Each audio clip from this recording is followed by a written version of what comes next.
Do you have a problem with pornography? Do you use more pornography than you want to? It is not the pornography itself. It is something going on within the relationship or within the person that makes it problematic or positive. So there is a critical point at which pornography becomes problematic. And the moment it becomes problematic, all the things that it used to help in your life, it is now hurting. Today, we're going to talk about healthy pornography use and whether healthy pornography use is possible. And as we answer this question, I hope we will be able to discover, right? So if we understand what healthy pornography use looks like, if it's possible, then we may have some insight into what creates unhealthy use. And if we understand those two variables, it will give us a way to navigate our pornography use, right? So what is really the problem with pornography? I think so this too is inspired a little bit by people in our community. So is moderate porn use really that bad? I've been conflicted with porn. I used to watch it a lot. Then I would be in a cycle of low-key trying to quit. One of the most common arguments that I have is that if you start watching it twice a week, then it ramps up.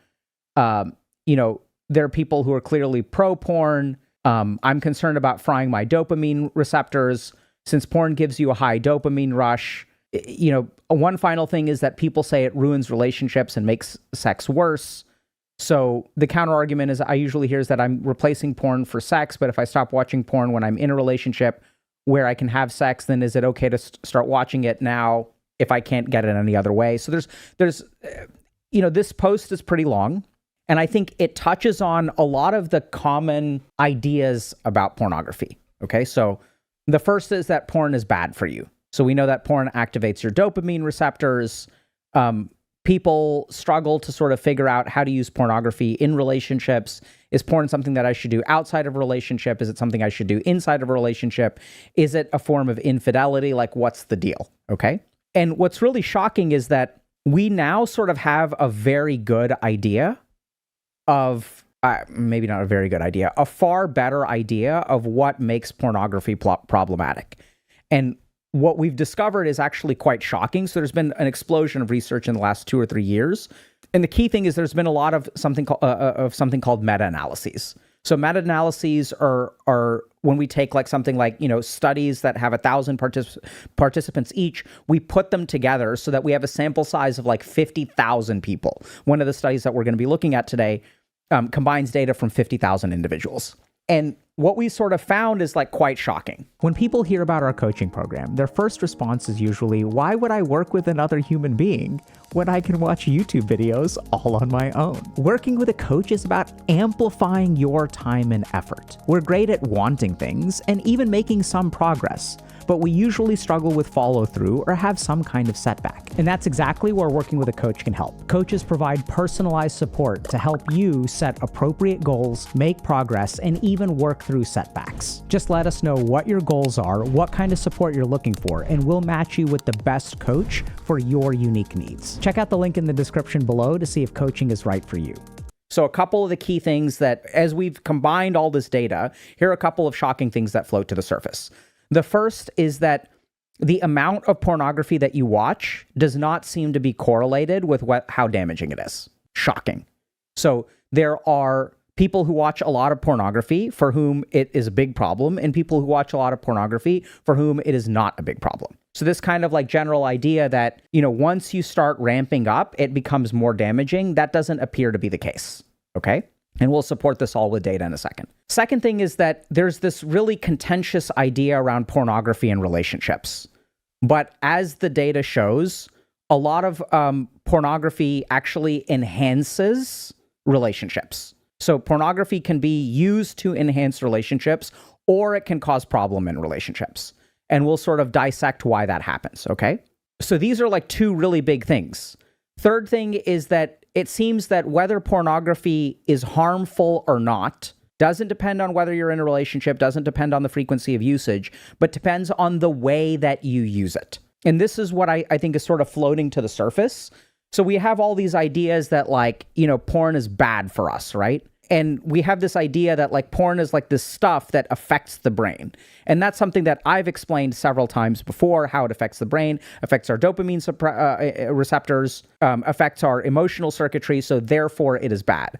But I think the picture that we're starting to develop about pornography is that it's actually very similar to any other addictive thing, whether it's a behavior or a substance. So if we look at alcohol addiction or alcohol usage, 6% of people are addicted to alcohol. The majority of people who utilize alcohol can utilize it in a healthy way. And I think what we're starting to see with pornography is that that may be true. Now, this is where things are a little bit different because substance use disorders and behavioral addictions are fundamentally different. In the case of alcohol use, for example, you can have a genetically inherited single receptor, which alcohol activates more robustly. So you can have a very robust transmission of a neurotransmitter called GABA. And that can make you you can have alcoholism runs in families. So you can inherit a single receptor. So this is important to understand. When we're talking about a substance use disorder, like a substance-based addiction, you can have an alteration of a single receptor that can drastically increase your risk of addiction. When it comes to behavioral addictions like video game addiction, pornography addiction, social media addiction, whatever, there's not a single receptor in your brain that, gets activated by a chemical compound. Therefore, I think the risk of these behavioral addictions is more global. So it's more of a whole brain effect. There are more issues around personality and kind of personality vulnerabilities and certain kinds of behaviors and dynamics that make it addictive or not addictive. We'll go into all that. So today, we're going to talk about this stuff, okay? And then once we understand, so it's not based on the frequency of usage, can actually be used to enhance relationships, can improve a sense of life satisfaction by using pornography, there's data behind that. So we're going to dive into all that. And then what we'll sort of settle on is when does pornography become problematic? And how do we address those issues? Okay? So let's start with this study, okay? So this is a study that's looking at perceived effects of pornography on the couple relationship. Initial findings of an open-ended, participant-informed, bottom-up research, okay? So here's the key thing we need to understand about pornography addiction research. Much of the empirical research concerning pornography's impact on couple relationships can be legitimately characterized as a confirmatory search for the presumed harms of exposure. Typically involve theoretically guided experimental and correlational investigations of pornography use on selective close-ended endpoints. So what does this mean? This means that if we look at the research on pornography, the studies will be trying to assess pornography addiction or problematic pornography use. They're not looking at the effect of pornography. They're saying, let us see if pornography is damaging.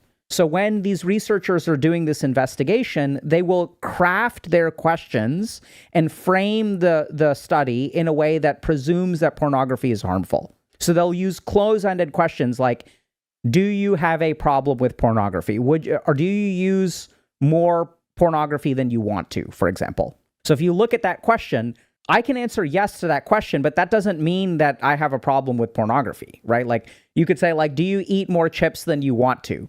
Yes. And just because I eat more chips than I want to doesn't mean that I'm addicted to chips. So the first thing that these researchers are now realizing is that there's a bias in the way that we do research. So what this study is they didn't start with the presumption that pornography is harmful. They did qualitative research that's bottom up. So they just asked people open-ended questions like, how does pornography affect your relationships? So let's take a look at what they found. Okay? So if you don't presume it's harmful, the other thing is that we should talk about is that most of the research on pornography is done on individuals, right? So that it's not looking at relationships and asking what is the impact that pornography has on your relationships. Sometimes they'll have studies like that. Well, they'll ask, how has pornography harmed your relationship? And do y'all see how those two research questions are very different? But there are all these assumptions about the harms of pornography use, right? So there's a bunch of blah, blah, blah, blah, blah, blah, blah. So while a similar number of positive and negative perceived effects were identified, generally speaking, positive effects of pornography use were reported more frequently than negative consequences by participants. And there was a predominant tendency for participants to reject the view that pornography contributes to negative consequences, i.e. that people were on board with the idea that pornography has no negative impacts. Okay, so it would appear that many individuals experience effects of pornography on themselves and the couple relationship that do not conform to the investigator-imposed close-ended endpoints represented in bulk of published experimental and correlational research in this area. Okay, what that sort of means is that if you ask people open-ended questions, how does pornography impact your relationship, instead of asking them, what problems does pornography cause, we end up with very different answers. The most common response in this sample by a very large margin was that pornography had no negative impacts on the pornography users, their partners, or their relationships. So the most common answer, right? And this is asking 430 people, by the way, okay? So many scholars may be surprised and dismissive of the reports of positive perceived effects of pornography use, as it has been strongly asserted that pornography limits rather than liberalizes sexuality. Such assertions have their roots in long-standing radical feminist assumptions that pornography privileges male sexual pleasure, denies female agency, and degrades women, okay? So several positive perceived effects uncovered in this study correspond to known clinical benefits of pornography use, including several benefits that have been established in experimental studies involving women, such as increased sexual arousal and interest, the acquisition or imitation of pleasurable sexual behaviors, and the reduction of sexual anxiety. Right? We are particularly intrigued by the prominent theme concerning pornography's association with sexual communication. We found that many people expressed how using pornography made communication easier, and such responses frequently mentioned learning about each other through sexual self-disclosures of likes and dislikes, as well as increased perceived closeness and intimacy that accompanied such communications. Okay, so this is very interesting.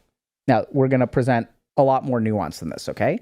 So the first thing to understand, right, we're going to recap for a bit. There's this kind of idea from radical feminist views that pornography is subjugating to women and things like that. And I think there's a fair amount of evidence for that. There's a lot of abuse that happens in the production of pornography. I don't think that those arguments are wrong by any means. These authors, I think they draw a conclusion. So like they have this sentence over here that I don't agree with. So here's something spicy. I left it out. In light of such empirical evidence, continuing claims that pornography typically limits sexual expression, especially for women, are dubious at best. So they sort of make this conclusion. I don't know if that's a fair conclusion. But the key thing here is that if you ask people how pornography messes up your relationship, and it does negatively impact relationships, we'll get to that. That's the key point. But on the whole, if you ask 430 people who do not have problems and who do not have a problem, you just ask them, how does pornography affect your relationship? The most common answer is that it doesn't cause a negative impact, and that there are a lot of really interesting things that come up, which are like, it enhances communication, it gives people ideas, it gives people an option to explore, it helps them understand their partner, it increases sexual intimacy, which is weird, right? That's not the narrative that we hear a lot. So this is the first thing, is that it doesn't necessarily harm relationships. In fact, it appears sometimes quite the opposite. So here's a study looking specifically at women. So women in relationships and their pornography use, a systematic review and thematic synthesis. So shared use of pornography with partners provided variety in sexual activities, could aid in communication about sexual issues, and helped improve intimacy. Pornography use can help some women feel sexually empowered, relaxed, and better able to enjoy their sexual lives. So generally speaking, women appear to find pornography on average to be helpful, but there is some more concerning evidence. So among women, however, there is a negative association between discontinuing pornography use and divorce. Of those women who continue to watch porn during both surveys, 18% are predicted to be divorced at time 2, compared to only 6% of those who stopped viewing porn in between the two surveys. Overall, these figures suggest that women who watch pornography get divorced at higher rates than men who watch pornography.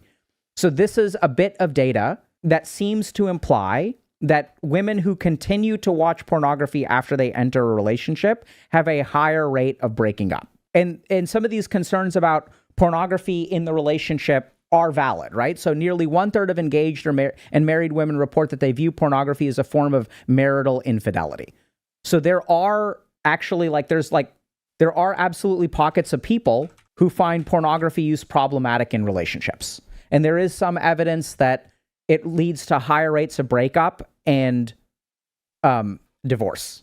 And 1/3 of women find it to be a sign of marital infidelity, okay? So the key thing here, so I want to stop for a second and just talk about this, okay? So the key thing here is that if we don't ask biased questions, it seems like pornography can be used in a healthy way.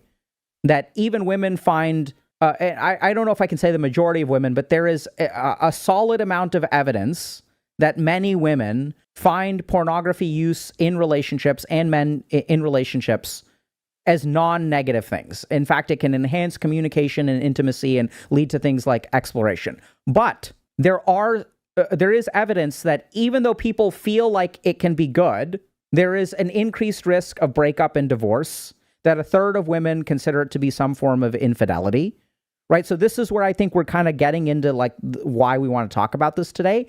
How do we tell the difference? Right? So what is the difference between a relationship where we watch pornography, it enhances communication and intimacy, and in another relationship where we use pornography and it increases the risk of divorce? It is not the pornography itself. It is something going on within the relationship or within the person that makes it problematic or positive. So there is a way to use pornography in your own life where it doesn't harm you, potentially even helps things. There is a way to use pornography in your relationships where it doesn't harm you, potentially helps the relationship. And there are ways that you can use pornography that seem to cause problems. Okay? So let's get into why that is.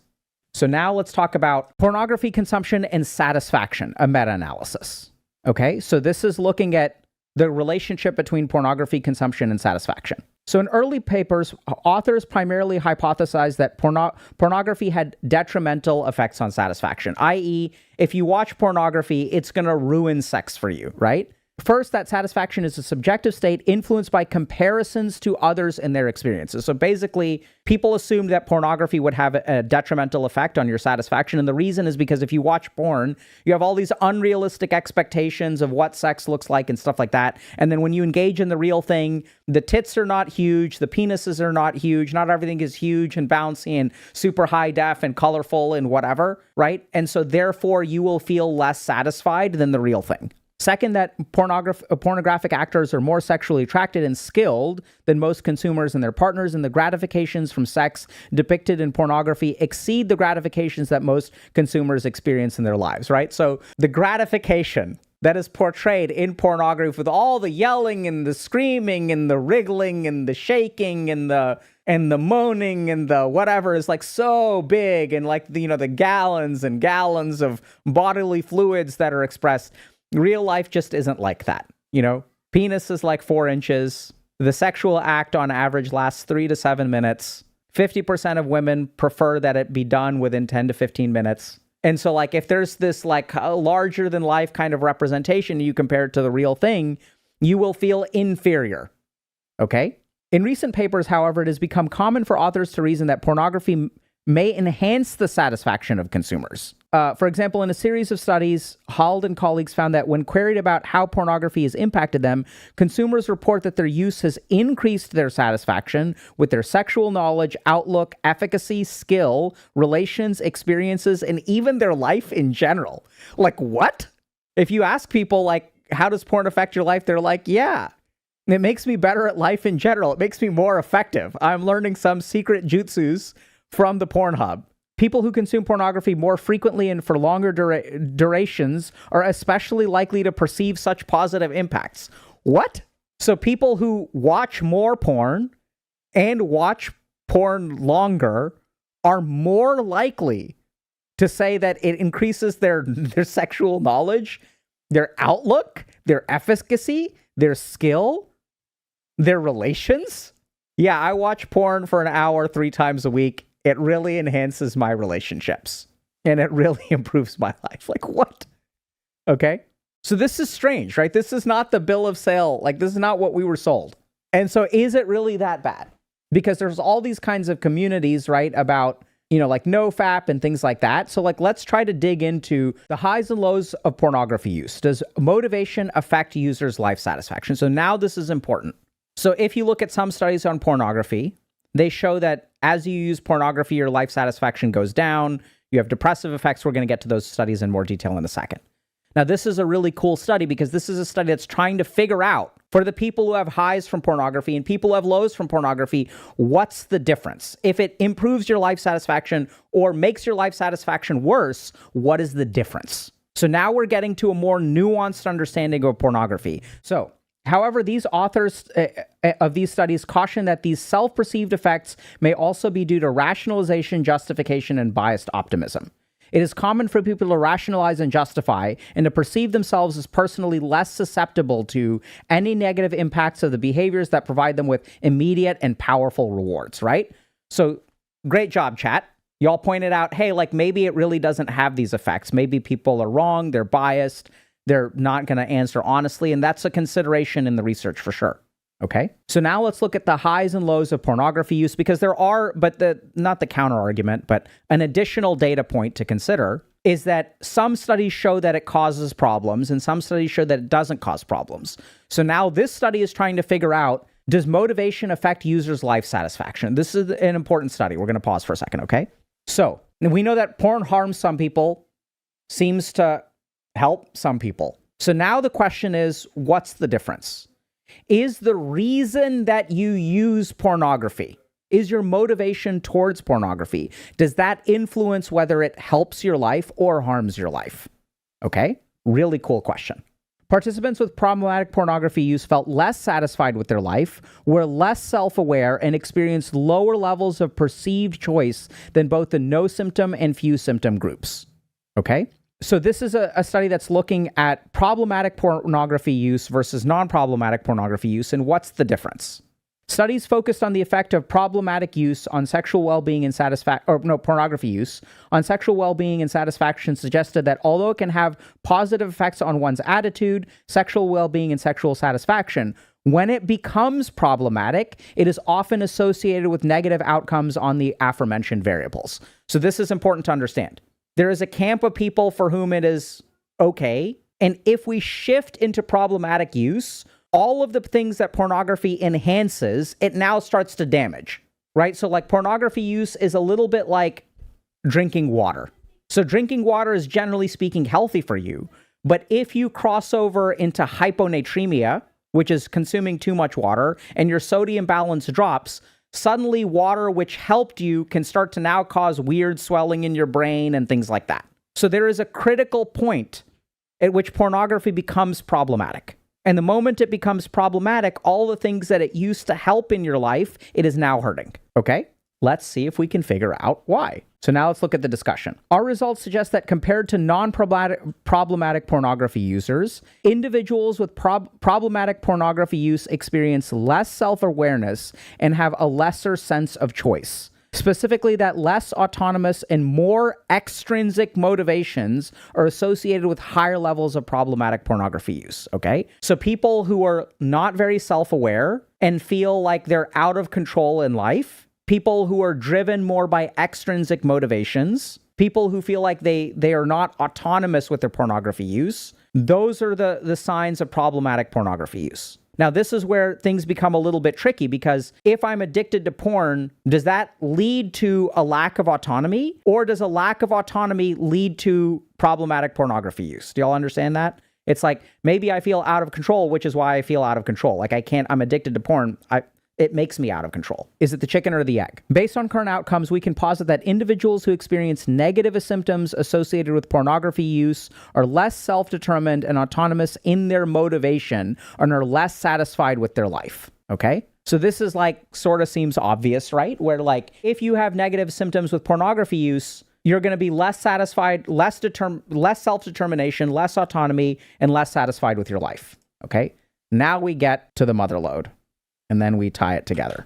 High-frequency pornography use may not always be problematic. Okay, so this is a really interesting study that looks at the frequency of pornography use and compares high-frequency pornography use. This is where the acronyms get a little bit tricky, but I'll help y'all out, okay? So they basically look at like how often you use porn and how problematic it is. And what they discover is that frequency of use doesn't necessarily correlate with problematic use. So even if you watch a lot, it's not necessarily bad. And they look at all kinds of things. They look at impulsivity, compulsivity, ADHD. It's a really great study. So first thing, really fascinating.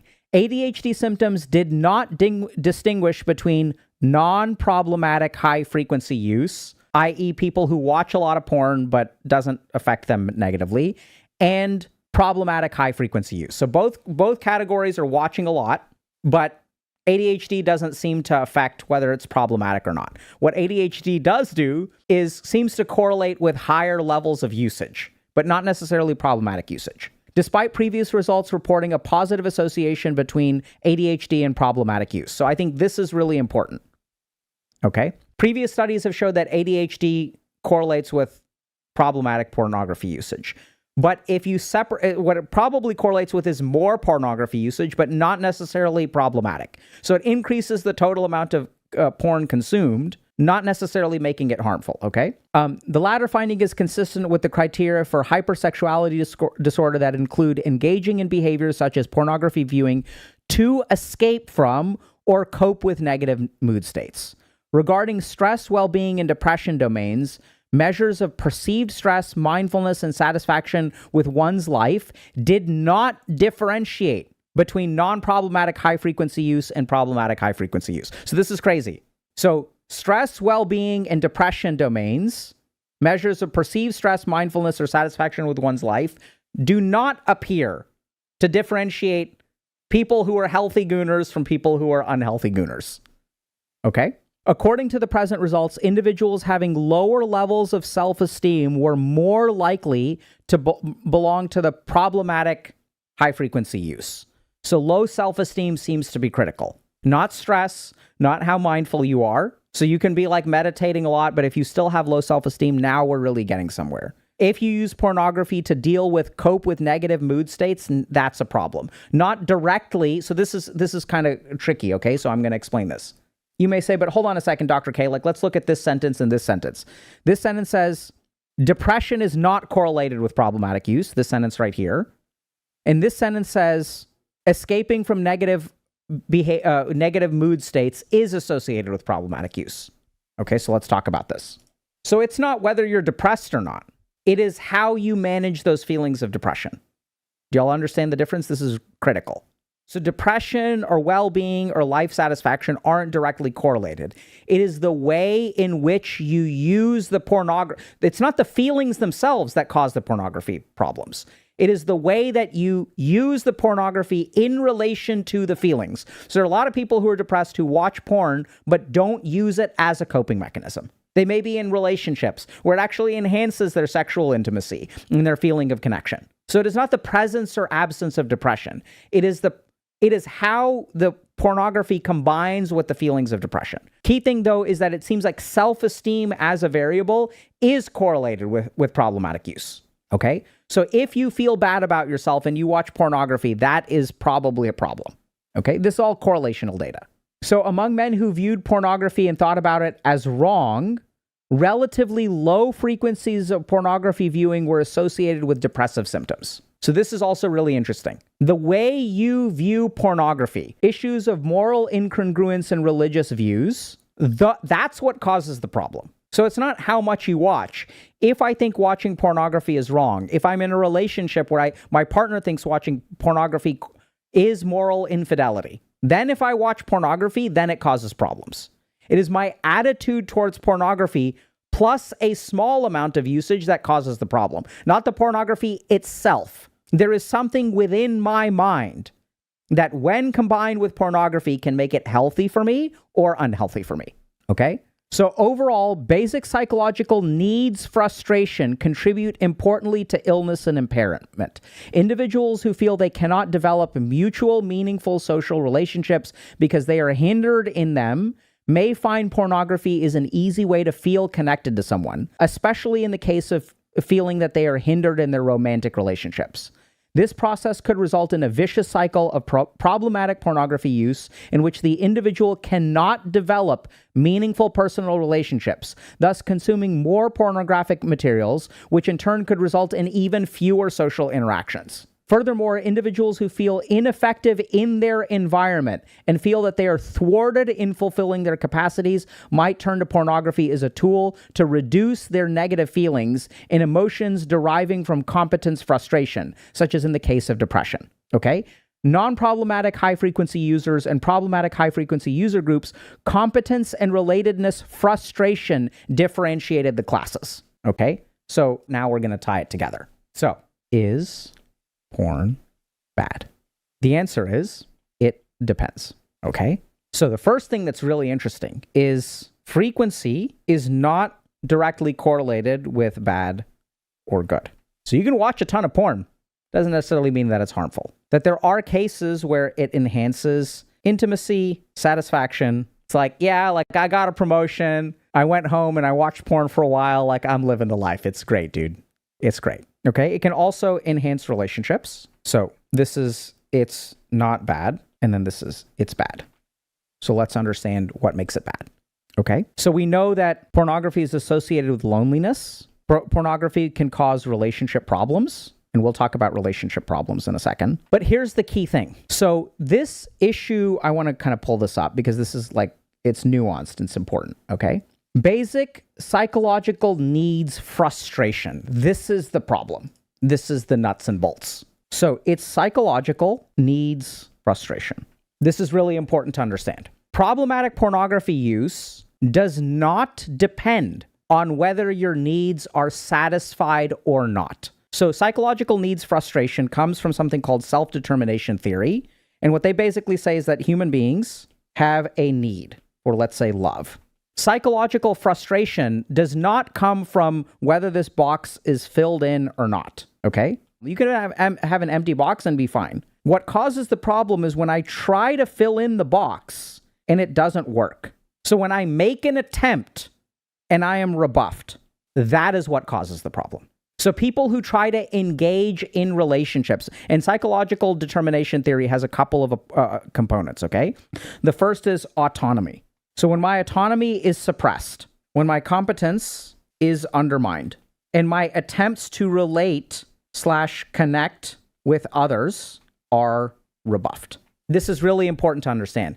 In both cases, you can be lonely or not lonely. Like, it doesn't matter. It's not the loneliness. It is not the need being satisfied or not satisfied that causes the problem. You can be hungry. What increases the risk of problematic pornography use is when I try to connect to another human being and I am rejected. When I have no purpose or when I try to exert a direction in life, when I try to exert control, when I try to do a good job and it doesn't work out. That is what leads to problematic pornography use. A sense of lack of autonomy after trying. A sense of this is not loneliness. No. After trying. This is what leads to problematic pornography use. It isn't the loneliness itself. And this is when we get into this vicious cycle. Okay? Individuals who feel that they cannot develop mutual, meaningful social relationships because they are hindered in them may find pornography an easy way to feel connected to someone. This process could result in a vicious cycle of problematic pornography use in which the individual cannot develop meaningful personal relationships, thus consuming more pornographic materials, which in turn could result in fewer social interactions. Furthermore, individuals who feel ineffective in their environment and feel they are thwarted in fulfilling their capacities may turn to pornography as a tool to reduce their negative feelings and emotions, deriving from competence frustration, such as in the case of depression. So this is important. It's not just that they are lonely, it's that they try to connect and then they get rejected. And then the other thing that happens is when they feel bad, right? And this could be depression, it could be loneliness, then they turn to porn as a coping mechanism. And so what makes pornography use problematic is the intersectionality of who you are, how you view it, the way that you use it, but also, this is really important, the way that you are in the outside world. Do I have low self-esteem? Did I try to connect with other people and I get rejected? And this is, I think, why we're seeing an epidemic of pornography use. It's not about the dopamine. It's not about the amygdala. It's not about the emotions. It is about an attempt to connect to other people. It is about an attempt to create direction in your life. It is about an attempt to exert competency. And when you get rebuffed, rejected, that's when pornography becomes a problem. It is those feelings combined with the unhealthy coping mechanisms, right? That's what creates the problem. Make sense? So it's not the pornography itself, right? So if you want to use pornography in a healthy way, this is where the first thing that we have to do is work on self-esteem. The second thing we have to do is focus on autonomy. The third thing we have to do is focus on competence and exerting competence. It's not just being competent. It is being able to let that competence find a manifestation in the real world. It is about being able to control the direction of your life. And here's the key thing, relatedness. Being able to connect with other people. And then what we can do is get to the standard pornography addiction stuff, right? So coping mechanisms, emotional awareness, emotional regulation. But I want y'all to understand this. This is not just doing this stuff. So this is why I think everyone struggles with pornography addiction, because they focus on these things and not these things. Now, there are a couple of other nuances here. The first is that these are perceptions. Psychological frustration, remember, is not about the reality of whether you are alone or not alone. This is so weird. You can be alone and not be psychologically frustrated. The psychological frustration is what causes the damage, not the loneliness. It is the attempt to connect where you get rejected. That is what causes the problem. But that too is a perception. So this is the crazy thing, right? So a lot of people think like you fall into this trap, which is like very real, of getting trapped in an isolated way where you watch a bunch of porn, it's hard for you to socialize, and then you kind of get trapped in this cycle. But this is the crazy thing. It's not about you actually being alone. It's about your perception when you go out into the world. Do you get rejected? Yeah. But some people get rejected and will try again. Some people will even, like when they get rejected, they kind of won't take it personally, right? There's a weird like psychological component where if you ask someone out on a date and they say no, that doesn't mean that you're a loser. That means maybe they're not interested in dating. Maybe they're not attracted to your gender. So when I work with people who are addicted to pornography, what I find is they fill in the gaps of their real rejections with a lot of psychological frustration.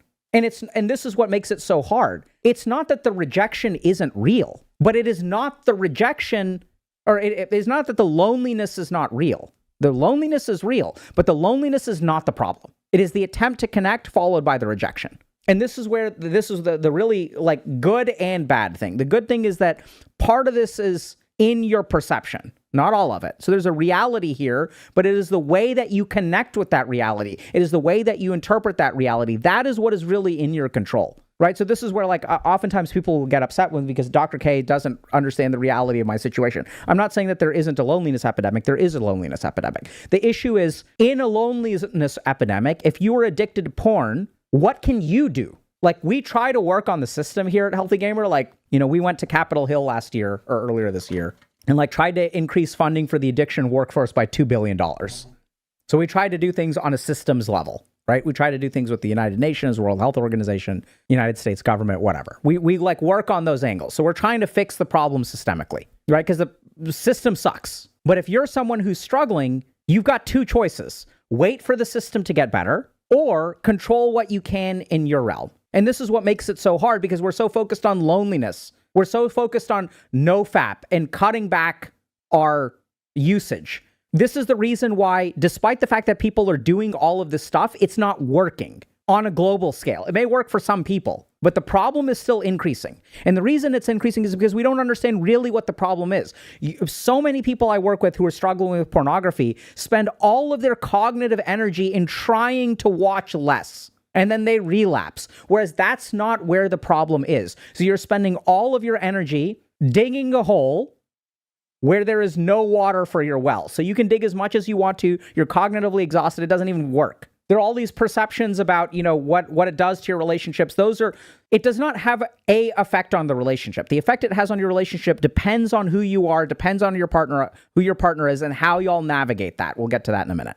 So if you're struggling with porn, focus on building a life. Focus on becoming autonomous, becoming competent, because those are the psychological vulnerabilities that when you feel that way and you feel rejected, then you feel bad on the inside, then you turn to the porn. That's what creates the cycle. And this is why, so we developed a coaching program specifically to target the technological world we live in. And that's why the North Star that we have, it's not a clinical program. The reason it's not a clinical problem is because the goal isn't depression or anxiety. Our North Star is life purpose. And the reason we built it that way is because if you can develop a purpose in your life, if you can become autonomous and competent and start to build a life, then the addiction will melt away. You still have to do some behavioral stuff around it, but the fuel for it is gone. And that's why when we put together lectures like this, we're trying to explain to y'all what the principles are so you can understand where to target your energy. Okay? Now let's talk about pornography in relationships.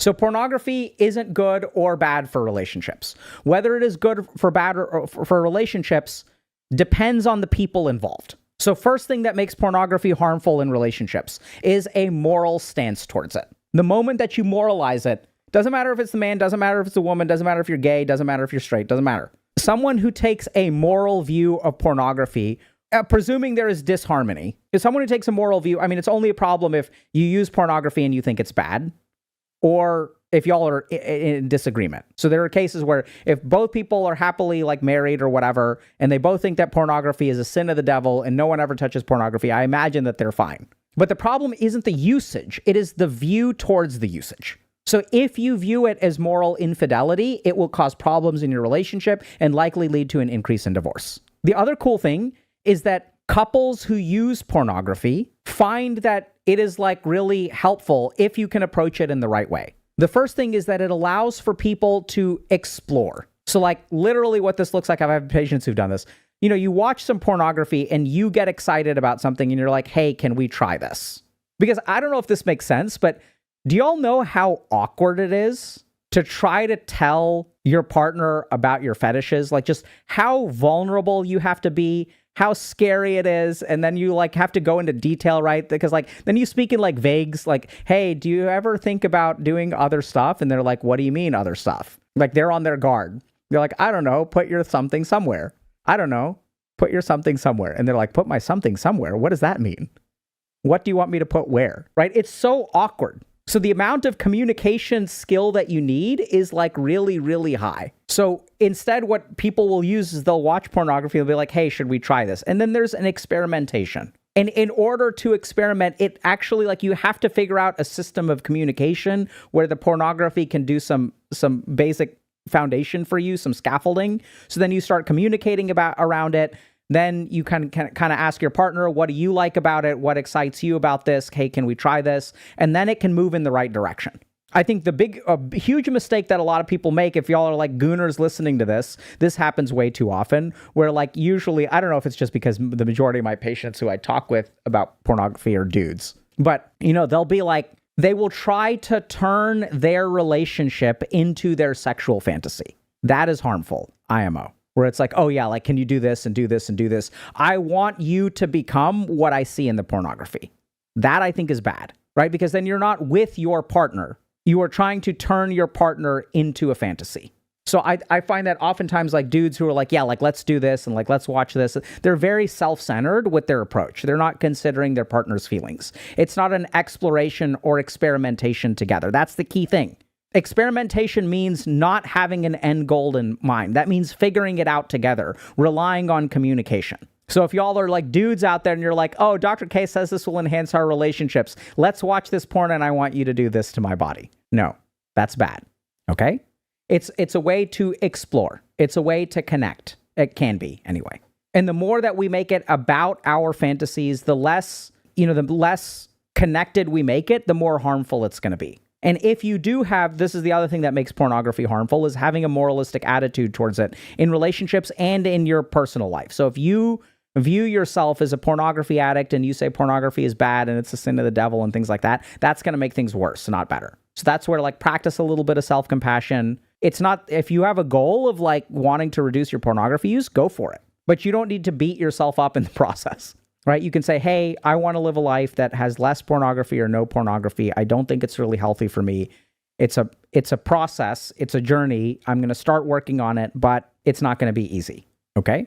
So someone's asking, why is pornography not banned? I think the reason it's not banned is because it doesn't clearly have a uniformly harmful effect.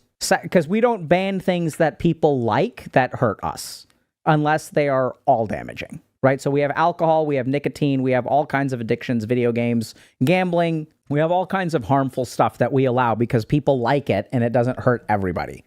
The stuff that is very, very, very harmful is usually what we ban. Okay? Yeah, and there's a lot of money in it.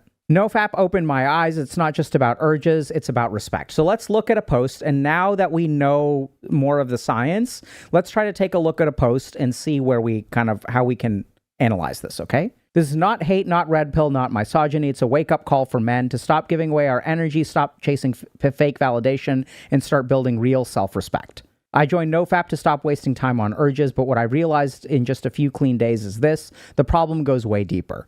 Modern dating feels broken because we helped to break it. Men gave out likes, validation, simping, and free attention to women who don't even value them.